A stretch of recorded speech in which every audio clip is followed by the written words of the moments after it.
Simulation Theory by Jonathan Lippe, Chapter 3, Education. You would think that after 12 years of public schooling, we would have a nation of geniuses. Instead, we have a nation of consumers. Jonathan Lippe. Education tips for young people. A quick tip for the youngsters. Sacrifice 4 to 8 years of your life for a lifetime of benefits. Don't drop out of high school. Go to a college, a secondary school, or join the military. Just find a way to get some valuable skills. The planet is 6.5 billion people and growing. Pursue truth on your own because you won't get it in school.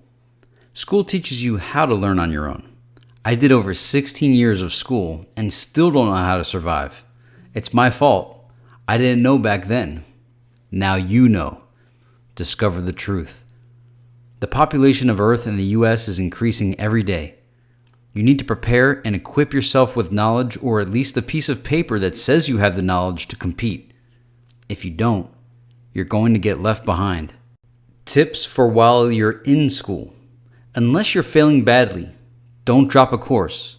Mysterious good grades come to those who stick it out and show effort.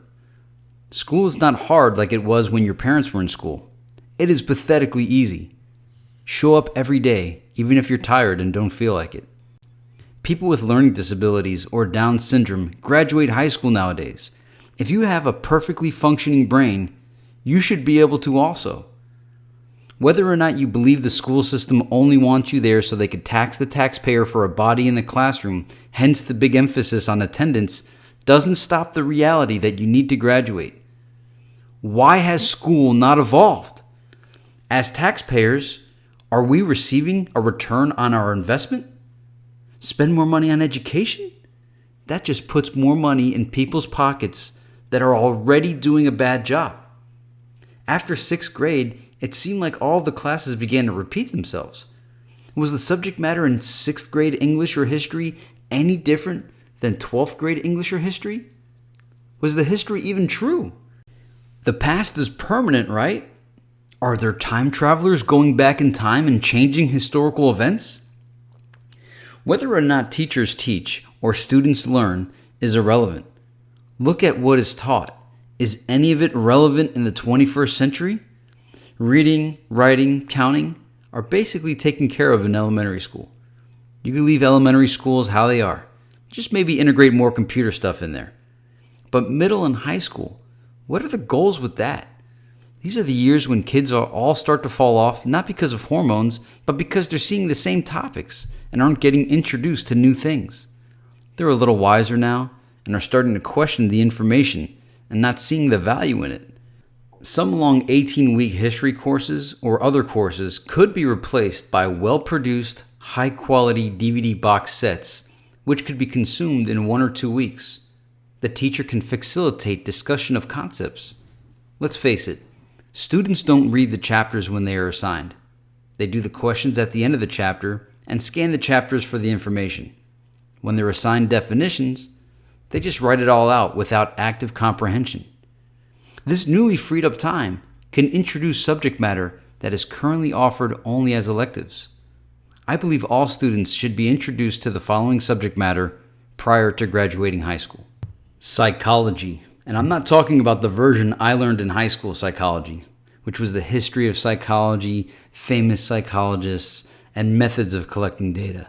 This is so boring and causes young people to think there is nothing good about understanding the psychology of humans. And this lack of knowledge will be used against them the rest of their lifetime. I could have learned all of the stuff in Traditional Psychology 101 in 1 to 2 educational DVDs. If students want to pursue the academic version of the field of psychology, they could do that in college. The psychology taught in high school should be an awareness of the techniques of manipulation by the media and society and the influence they will encounter in their lives. The only type of this currently offered is an awareness of peer pressure. The way it is presented, though, makes it sound like they want you to miss out on all the fun. Don't give in to peer pressure. They should say, everyone is trying to manipulate your mind and use you to their benefit, which may not be in your best interest. Here are the techniques they will use. Self-analysis.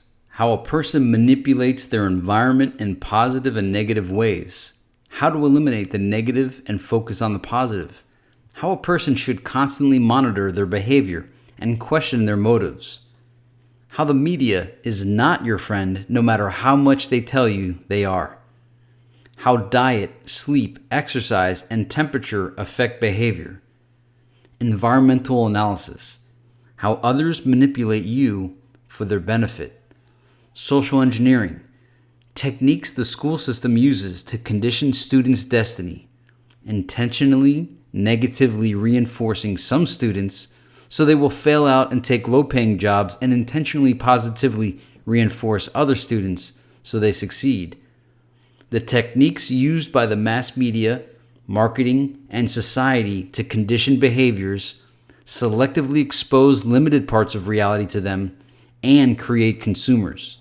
How the controllers of society have identified behavior patterns and manipulate them for their financial and political benefit.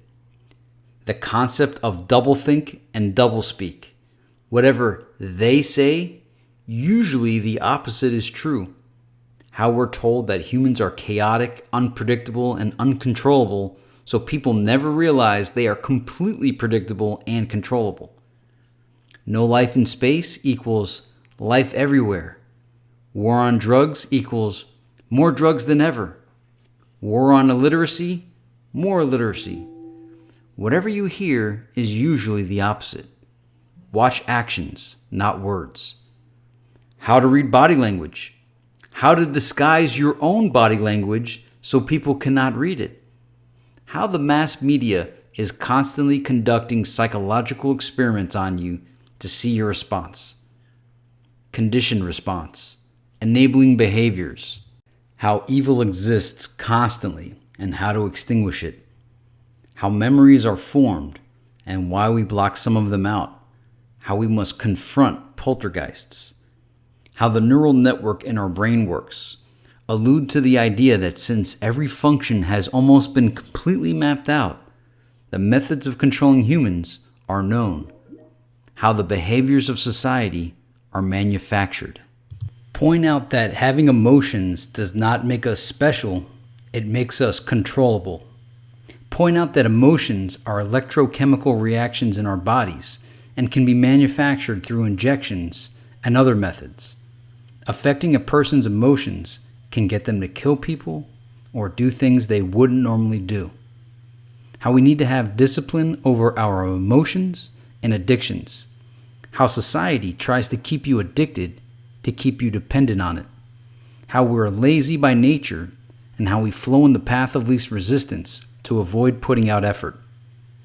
How the desire to belong will be used against them their entire life until they gain self-confidence. How drugs and other things are put out there like bait for a person to get arrested and forever have to write on their application for employment, "Yes, I have been convicted of a felony." What misery loves company means and how to avoid allowing miserable people to bring you down.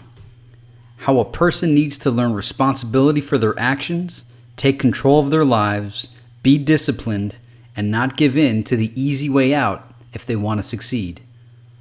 Problem, reaction, solution. How this is used by the media and governments to advance agendas.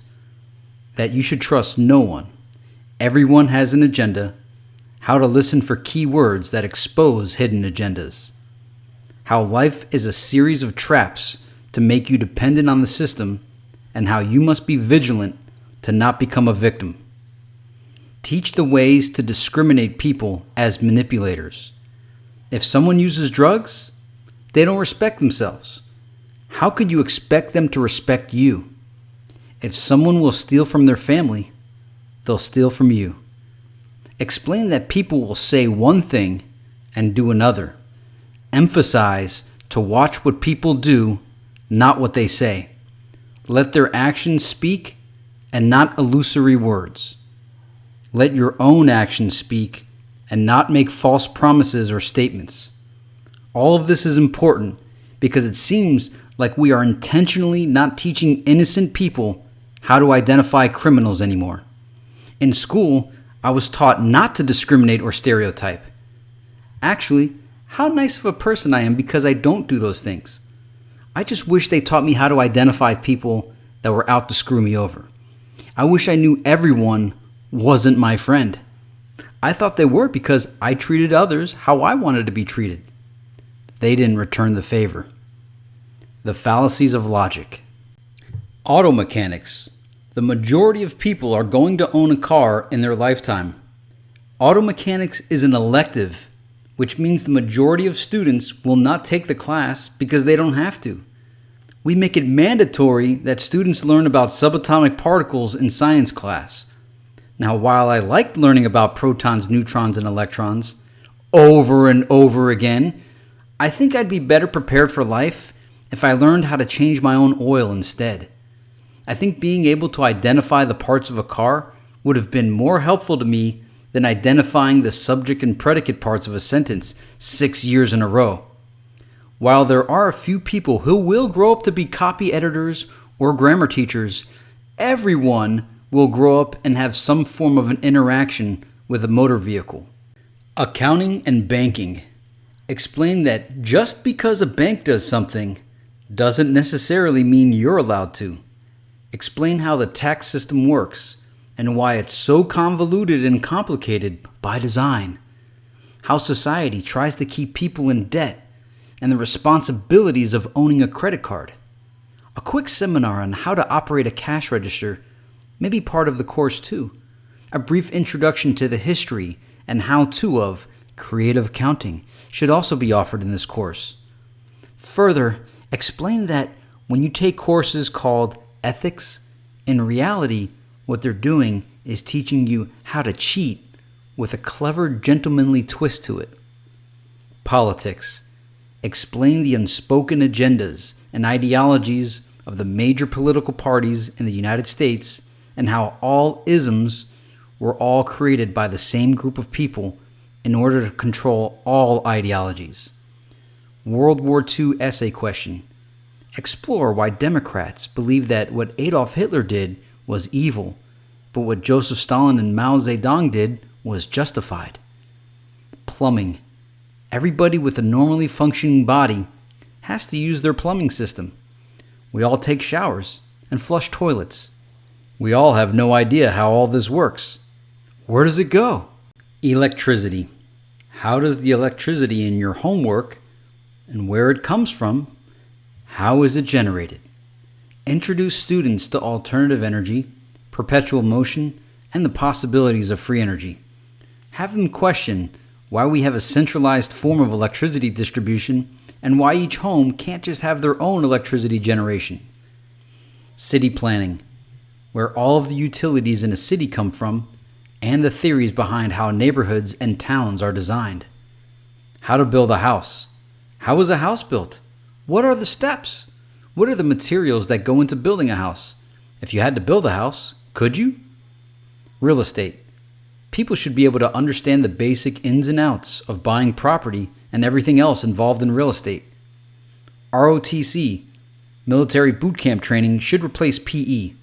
The focus of the training should be survival training, teamwork, discipline, and leadership. How to use productivity software, word processors, spreadsheets, databases, etc.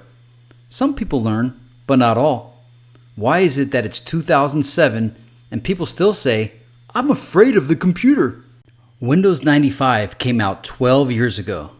Update. It's 2009 now, and people are still scared. Insurance. Explain how the insurance and medical establishment both point the fingers at each other, yet they're both getting rich off of the racket together. The tax system. Show how much a person pays in taxes a year, including sales tax and all of the other taxes, and how they take it from you little by little so you don't see it happening. Research methods. Not the surveys and how to skew data to get the outcome you want, but show techniques on how to find information and how to spot disinformation. Teach about biased publishing and how to interpret what it is you are actually reading. Here's what you have going on now. Pep rallies, yearbook signings, watching Hollywood films with no true educational value, The teacher teaches a lecture and then gives book assignments for the students to do, writing out definitions in the back of the book that can be done passively without any comprehension. The educational videos that are currently shown are boring and dated. 30 kids sitting in uncomfortable desks in a room facing one teacher who usually is boring is not effective. Ask yourself this: is the current education system to prepare our kids to be productive members of society, or gullible consumers who work for minimum wage? I know it's a fallacious sentence. There are more than two options, but critical thinking and logic should also be taught. 12 years of English and we still cannot speak right. 12 years of history and we keep repeating the mistakes. 12 years of math and things just don't add up. 12 years and students are not prepared for the real world. We're being ripped off. If it were other countries falling behind, whatever. But this is America.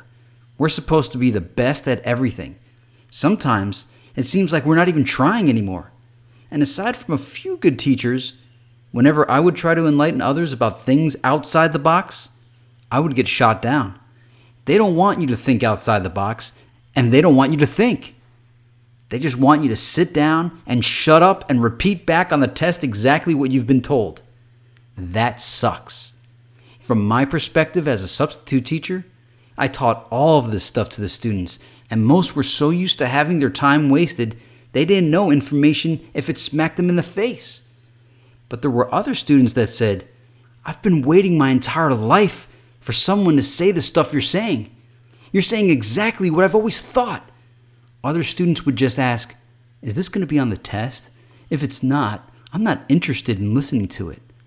Other students were just clueless and thoroughly disinterested in whoever was teaching.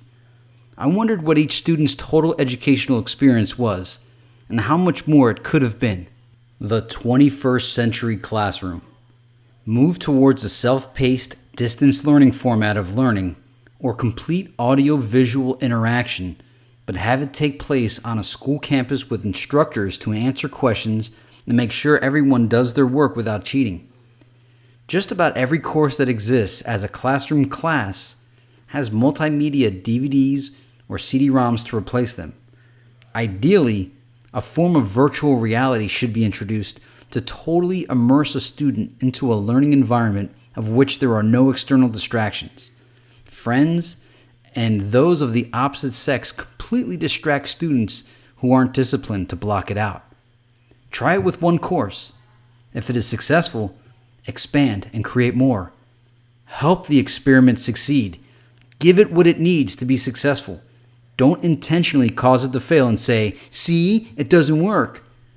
A format to teaching should be to present an informative audiovisual presentation and have students write down their own questions of what they didn't understand instead of taking notes that they'll never use.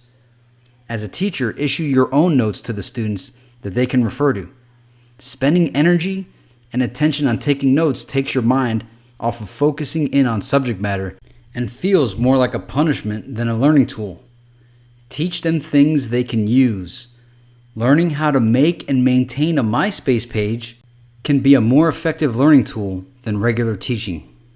Maybe holding courses in the online world of Second Life, or figuring out how to hold a class in the World of Warcraft could put students in a more entertaining learning environment. Young people love to learn how to do neat things on the computer to express themselves. Find what students are into at whichever age group you are teaching and incorporate those things into learning. They aren't distractions, they are learning tools. Creative problem solving comes from trying to figure out how to get a computer to do what you want it to do. You learn that there are a set of rules that can be bent but not broken. You could bend these rules in creative ways, just so as you don't break the rules.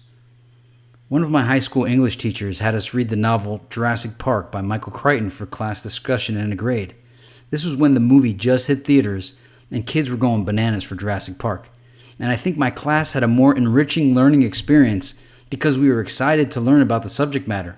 Not only did we have a literary experience, we also had a biology, archaeology, and genetics learning experience. Shakespeare has been replaced. Evolution should be presented as natural selection, not evolution. If you're a student, demand more from what you're getting. Stop wasting your time in school. Bring in things that you'd like to learn about. Motivate your teacher to instruct you. It's your life. Become valuable. Become educated. Become skilled. Yell at your teacher for not teaching. Demand to be instructed. It is your future that is being wasted. IMAX and PBS should team up to make IMAX educational titles that are well written and geared toward replacing traditional forms of learning. I found distance learning courses and well-produced educational programs either on television, IMAX theater, or DVDs to be just as effective, if not more effective, as sitting in a classroom with a person who taught the same subject matter for the third straight time that day. Technology doesn't get tired with repetition. People do. If weather permits, everyone should jog a mile or a half mile before school starts. Cardiovascular activity stimulates the bloodstream and in result enables people to learn better because their system has been awakened. It also makes you less antsy sitting in the chair. Maybe we rethink the whole years of grades and have students advance at their own pace. This way, advanced students don't feel they are kept behind and slower students don't have to feel that they are falling behind. Define exactly what skills we want students to leave public school with and then make sure they leave with it. The traditional teacher in a classroom with students passively pretending to listen doesn't work in this 21st century. We've upgraded the way we do everything in this country except educate. There is no way the traditional way can keep up with the fast-paced, attention deficit disorder, new world of music videos, commercials, and fast-paced Pentium microchips. Back when the school system was created, life was different, and it was a treat to be able to go sit in a classroom and learn things. Now, life has advanced tremendously. We are totally prosperous, yet the institution that is supposed to create the people who create the advances remains in the 19th century. Update. Some suggestions. To eliminate truancy, parents should be fined the cost of educating that child for one day if they do not show up, unless they are ill. When you put accountability into things, people comply. Hold the class in a pool. The weightlessness is relaxing, and it is easier to focus. Of course, not all classes. Your skin would fall off. Just a short 30 to 50 minute class per day. Learn from the young. Most young children are recently reincarnated. We can gain knowledge from the afterlife by interviewing them about what they remember from before they came to Earth. Some children haven't had their minds totally erased and recall some things. Develop a rapid re-education program for reincarnated humans so they don't have to go through the 12 years of public school again, the repetition, the waiting. They can get right back to what they were doing before they had died. Most just need a refresher course. Welcome back to Earth. You are once again bound by the laws of physics and the man-made laws of the land. You are in the United States. The year is 2007. The president is George W. Bush, and the Indianapolis Colts were the last team to win the Super Bowl. Pluto is no longer considered a planet, so we're back to having 8 in our solar system. We still believe we are the only beings in the universe. There still are no flying cars. Of course, this is only if they want to be refreshed. Some may just want to forget about their past life and start fresh. If they want to go through school again, they can. I just think some people probably want to get right back to what they were doing before they ran out of time in their previous life. Others may want to try out a new life. They came back to Earth for a reason. Education scheduling. All courses being taught the same length is not efficient. Some should be shorter, and others should be longer. Why are all courses 9 to 18 weeks long? Use students as free labor to learn from real hands-on experience. Learning by doing is so much better than just learning theory and taking tests. Use students to create or build things for society that currently don't have funding, like universal Wi-Fi mesh networks or rockets to send garbage to Venus. No one wants to sit still. People want to do. We came to Earth to do things, not listen to people talk. Plus, it is more satisfying to work on something and have it actually mean something instead of something that just gets a grade written on it and then you stick it in a file cabinet. Designing and building something would be a great learning experience that covers many different disciplines. School should become a place where students do things actively instead of sitting around passively listening. Or just plug them into virtual reality. Global projects. Define global projects that would benefit mankind but lack budgeting. Modularize them and distribute to schools to do for projects. If many groups did small parts of the whole and then they all got combined, massive projects could be accomplished in relatively short periods of time. Projects to do. Do projects that will upset the control of society that no company or government would ever do because it would remove their strategic advantage. Desalinate water. Have the students figure out how to desalinate water in order to prevent the next world war.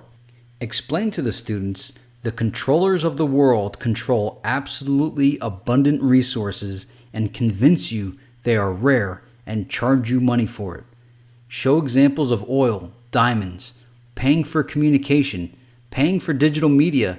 Explain that we might not even need to eat food, but they want to keep the food industry going, etc. Explain their goals are to convince the world we ran out of water and to charge people for air just to see if people will believe it. And the people will. They already know people will never wonder, hey, we live on the water planet. They know the people will never question, why isn't every university research program working on ways to desalinize the ocean and how to create free energy? They know people will never wonder what all of those research dollars that all universities brag about receiving go to. How can we go on allowing the basic necessities of life to be in the hands of people who can control it? If we do not prove the water is easily desalinized and drinkable, they will convince you it is rare, and we will see unnecessary bloodshed in the future for it. 1 square mile of solar panels or windmills can power our entire country. Split this project into groups and build it because this will never happen on its own. Universal Wi-Fi. Have students set up Wi-Fi networks so they could bring this knowledge back to their neighborhoods and reduce communications costs and end the digital divide. Convert vehicles to hydrogen or other alternative energy. Have them work on building an extremely user-friendly operating system that is open source that works much better than Linux. Have them build communications satellite that provides free internet to everyone and launch it into space. Have everyone learn how to produce enough energy to power their house and how to get off the grid, or how to build energy stations for their neighborhoods for a decentralized power distribution that was free or came with your HOA fees. Come up with ideas to make absolutely everything in the world free. Free to the point where it doesn't matter, that it puts everyone out of business. Everything everyone needs is all available in abundance and is free. Ask your teachers this: are you grading me on my comprehension of subject material or my obedience to recall back exactly what you told me? Demonstrate you have a mastery of the information and show that you know the correct answer, but then intentionally write down the wrong answer and express that you knowingly wrote down the wrong answer. Then ponder these thoughts aloud again. I've demonstrated that I have a mastery of the subject matter, but chose to not write down the answer that someone else wanted us to write down. You know that I know and understand the answer. So what am I being graded on? My obedience of my comprehension? So we're left with these questions. Are teachers still needed? Are classrooms still needed? Are schools still needed? Is it efficient to pack 30 students in one classroom with one person attempting to teach them? Do kids actually learn in class?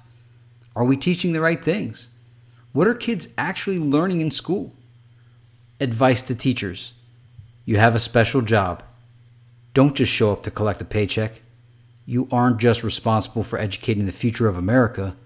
You are the owner of the hours of life those students pay in your class. Those students cannot get the time back they spend with you. Give them a return on investment. Give them something to leave with, something to live with. It is your job to reach students. Just because they aren't responding to your teaching style doesn't mean tough noogies for them. Alter your approach or methods. Adapt to the situation. If you have students that are undesirable to have in your class, don't just dismiss them off for another teacher to deal with, because the other teachers are probably going to do the same thing. Find a way to reach them. Leave no child behind. Don't condition some students to be the failures of society. Advance robotics to do those jobs. No one deserves to feel like a failure if they really aren't one. Resentment comes when they discover down the line they were set up to fail. If you set a deadline, stick to it. If you don't, you'll reinforce to students that deadlines don't matter. Lateness is unacceptable. Create a country of champions, leaders. Teach them to be disciplined in their mind. The challenge is within each of them to discipline themselves, to pay attention, to face every challenge, to sacrifice, to pace oneself, to plan for the future. Proper sleep, exercise, and eating habits are the keys to feeling good. Warn them to not fall into the easy behavior pattern of, poor me. Everyone in the country does not have ADD. ADD should not be paraded as an excuse unless a person really has this condition. If it is assumed a person has been misdiagnosed with this condition and is using it as an excuse to be lazy, explain to them that persons with more severe disabilities do everything they can to overcome their disabilities and encourage them to do the same. If you're a college-level computer teacher, I am taking your class because I don't want to read the book. When you assign reading assignments from the book, it makes me want to drop the class because I might as well just read the book myself and not take your class. I could read on my own. I don't need you to tell me what to read. I'm in your class because I'm too lazy to read the book and want you to spoon feed it to me, or there aren't any good videos currently out there on the subject matter. I want a nation of trustworthy students who are self-motivated and are good for goodness sake. You know, people that are just like me. Yes, I want a perfect utopian world. I know it's possible. If it was 6.5 billion clones of me running around, we could have it. I want it. Apparently no one else does. You all love to lie and cheat and be greedy and lazy and screw people over for your own advancement. Good for you. But what am I supposed to do on the planet, huh? I just want to ruin all of that for all of you with perfection and enlightenment and educated masses, people with high self-esteem, highly intelligent, self-motivated, good for goodness sake, trustworthy, nice people. I would love to generate perfect, little brilliant angels who would make your lives totally boring because everything would be just so perfect and all of your manipulation would not work. Isn't that so wrong of me to want a perfect world? Do I dare disturb the universe? Stranger than friction. I had a teacher that used to work for a car company who used to warn us to not upset the automotive gods. His advice was to leave the protective layer of dirt on your car. Many times a person would come into the shop for repair and they couldn't figure out what was wrong with the car. They'd say it just doesn't feel like it's working right. He'd ask if they had recently gotten a car wash, and 9 times out of 10, they did. He then chastised them for upsetting the automotive gods by removing the protective layer of dirt. Some things in life are just stranger than friction, he'd conclude. This concludes Chapter 3. The following are the author's notes, years later. So, I wrote this when I was 28 initially. And, some of the definitions weren't correct. The population is obviously larger now in the year 2016. Space may or may not exist at this point. But the good part is Khan Academy exists now. Khan Academy really was the vision I had. I love Khan Academy. Everything that is everything I had wanted to have exist. So I'm glad it exists and it's getting better, because the launch of that has spawned so much online learning that there's so many different outlets now. And that's amazing, incredible. It's one of my dreams come true. As we go through this book, you're going to see that a lot of the things I wanted to have exist back in 2007, and again, the writing of it was done prior to 2007. 2007 is when I finally just put it all together and put it out there. But I had been writing it between like 02 and 07, and Khan Academy didn't exist. Online learning was very limited. So it's great that a lot of the ideas in this book now exist. Smartphones advanced mankind in social networking.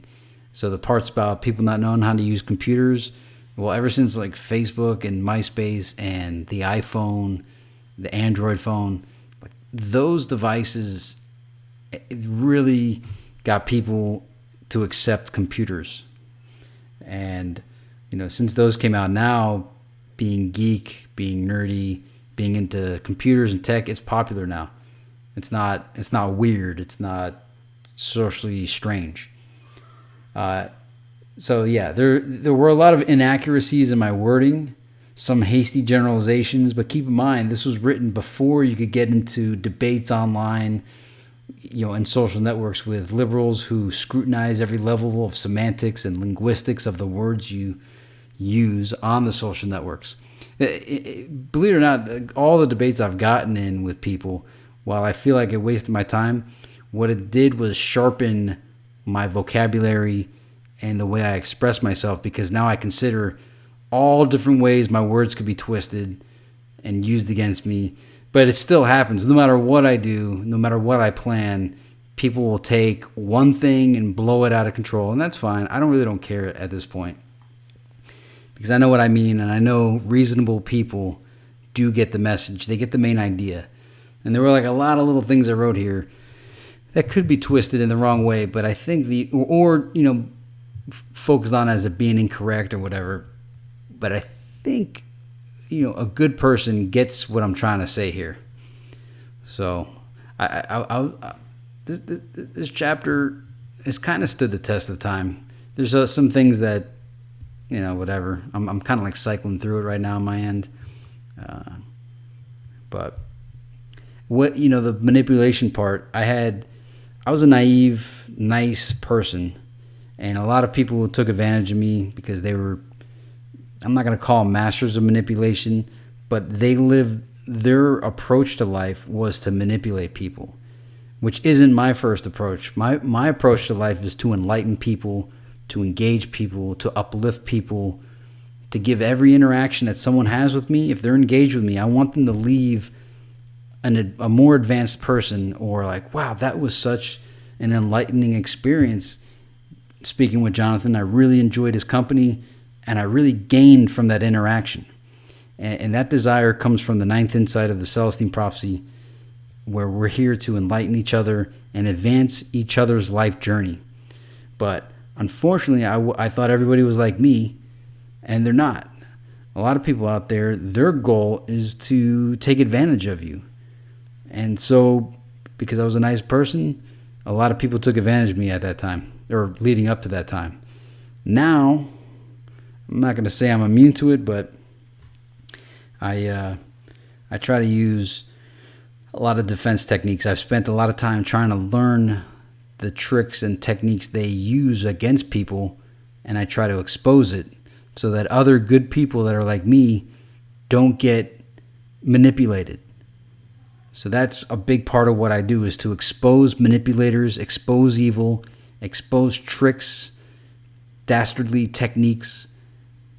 I am infuriated that innocent good people get preyed upon, and I want them to be equipped so that they could destroy evil, and so that evil has nowhere to go except to conform to being good. And I make no apologies for that. I'm out to destroy evil. I was glad to see that I published the ideas of ending artificial scarcity even back in 2007. And that was the part by having the students design and create the things that government and corporations would never do, such as truthfully really ending the digital divide and designing things to create absolute abundance for all mankind. Because it's not, if you wait for it to happen, it's not going to happen. We've got to build it.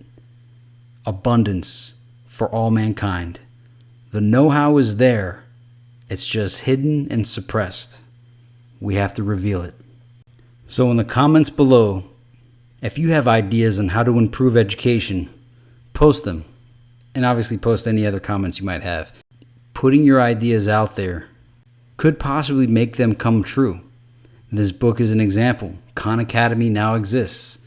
I mean, obviously, yeah, something like that was going to exist anyway, but I wrote about it, and now it's here. So that's the power of putting it into print, putting it into writing. Put it in the comments. How would you improve education? And it could be so far out the box, any idea is good, because what we do now isn't that effective. Thank you for watching. I'll see you in Chapter 4.